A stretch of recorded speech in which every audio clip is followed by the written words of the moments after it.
Ever start something small and then discover it was fun to take it big? You read an awesome story and then you bring the whole thing to life for your friends and family.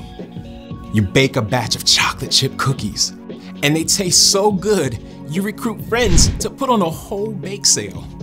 And then you use the money you earn to buy bikes for kids who've never had one. You have fun learning a new way to paint. Then you get together with your friends and paint a whole wall. You send a note to encourage someone. I hope you have a great day. And you also work with your friends to throw an entire surprise party. God created you to do amazing things on your own. But He designed you to do even more when you work together to share His love. And then others can see God at work in all of you. That's why cooperation is a fantastic way to worship God with your life. Because worship is about more than just singing loud. It's all about living loud.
My name is Haley, and as you can see, I love music.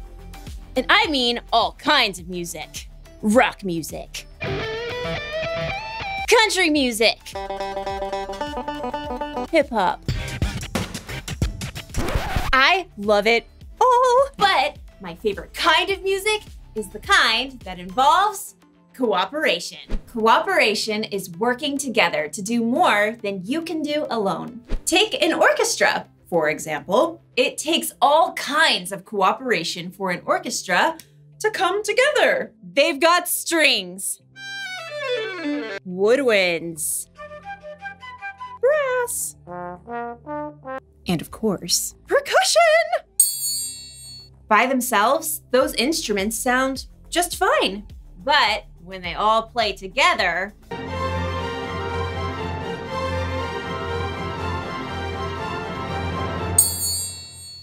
they really make some noise. And music isn't the only place where cooperation makes a difference. Cooperation shows up in sports, at school, at home, and, as we'll see in today's story, in tent building. Really, really, really big tent building. You'll see what I mean. See you soon. The Bible. It's 66 books of history, stories, letters, and poetry that fit together to form God's one big story. The epic adventure of how He created us and loves us so much that He made a way to rescue us. As we travel through the Bible, from Genesis to Revelation, we discover people who met God and found their lives changed forever. Now, for an amazing story, inspired by the book of Exodus. Though the Israelites had been slaves in Egypt for hundreds of years, God had led them to freedom in the desert, and now they had to build new lives and a new place where God could live among them. So God called out to their leader, Moses. Come up to me on the mountain. A thick cloud covered the mountain as God spoke with Moses. Tell the Israelites, you have seen for yourselves how I carried you on the wings of eagles and brought you to myself. Now obey me completely. If you do, then out of all the nations, you will be my special treasure. God gave Moses many rules and laws that would help keep the people safe, but God gave the most detailed instructions for something very special. Have them make a sacred tent for me. I will live among them. Make the holy tent and everything that belongs to it exactly like the pattern I will show you. Okay, ready, taking notes. Make 10 curtains out of finely twisted linen with blue, purple, and bright red yarn. Sew cherubim into the pattern. The curtains must be 42 feet long and 6 feet wide. Make loops out of blue strips. Moses' head must have spun as God gave him very complicated blueprints for a beautiful tent, for all the things that would go inside the tent, and for the elaborate robes the priests would wear. Curtains, lampstands, bowls, altars, incense, robes. God, I don't even know where to start. God knew Moses couldn't take on this huge job alone. In fact, God already had it covered. Phew. After Moses had heard all of God's instructions, he came down the mountain and told his assistant Joshua, Gather all the people. On it. God is going to make a home right here among us. We'll build an epic, amazing, ginormous tent for God. Who wants to volunteer? Maybe you should be a little more specific. Good point. One thing at a time. Aaron? Moses pointed out his brother standing near the front. Right here! God has chosen you and your sons to serve as priests in the sacred tent. Oh, we're honored, but, we need the tent first. Exactly. We'll need a skilled craftsman to head up the whole project. Moses looked out over the crowd. Bezalel, son of Uri. The name spread through the vast crowd, and in moments, a young man with bright eyes and strong hands leapt off a rock and came forward. Bezalel, son of Uri, tribe of Judah, at your service. God has chosen you to lead everyone crafting the holy tent. Wow. Okay.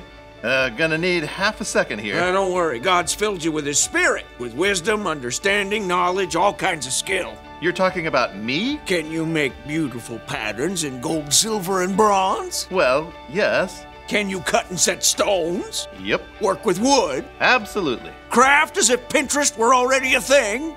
Theoretically, yes. God will give you all the help you need, starting with, Oholiab? Another man stepped up, smile lines crinkling his face.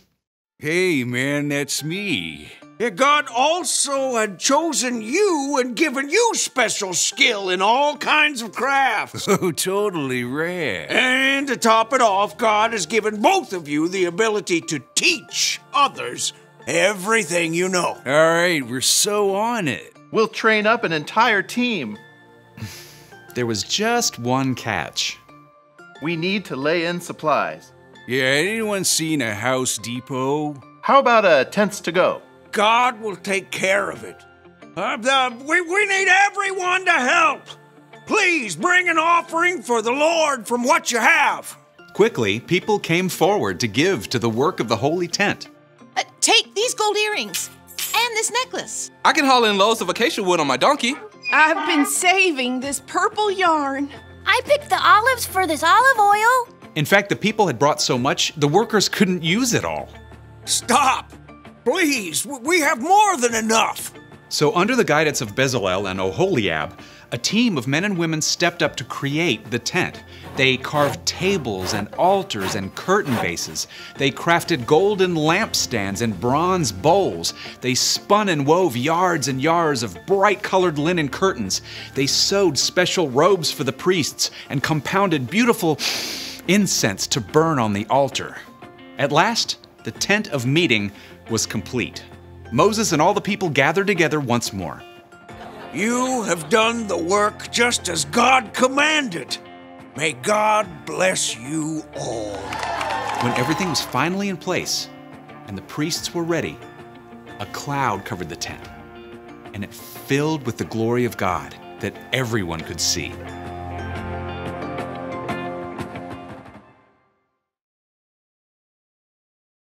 When the Israelites were wandering in the desert, God asked them to build a big tent. A tent we now call the Tabernacle, where people could worship God and where God could live. Oops. You heard that right. God wanted to live with the Israelites in the desert inside of a big traveling tent. And God wanted the people to work together to make it. So, they needed people with all kinds of different gifts. Designers, people who could sew, people who could work with stone and fine metals. Plus, they needed teachers who could train people how to do all of those things. God knew that if they all worked together, they could make something incredible. God has always been big on cooperation. Think of Jesus. He could do so much on his own. He could work miracles, and yet he chose to work together with a unique group of 12 disciples as he traveled and he taught. God wanted them to work together. And guess what? God wants us to work together too. You see, we are all unique. We all have things we're good at. We could be good at sports, or good at math, or good at coming up with stories. We could be hard workers, or good at solving problems. And by ourselves, we could do just fine. But when we work together, when we use our gifts with the gifts of other people, then we can really make some noise.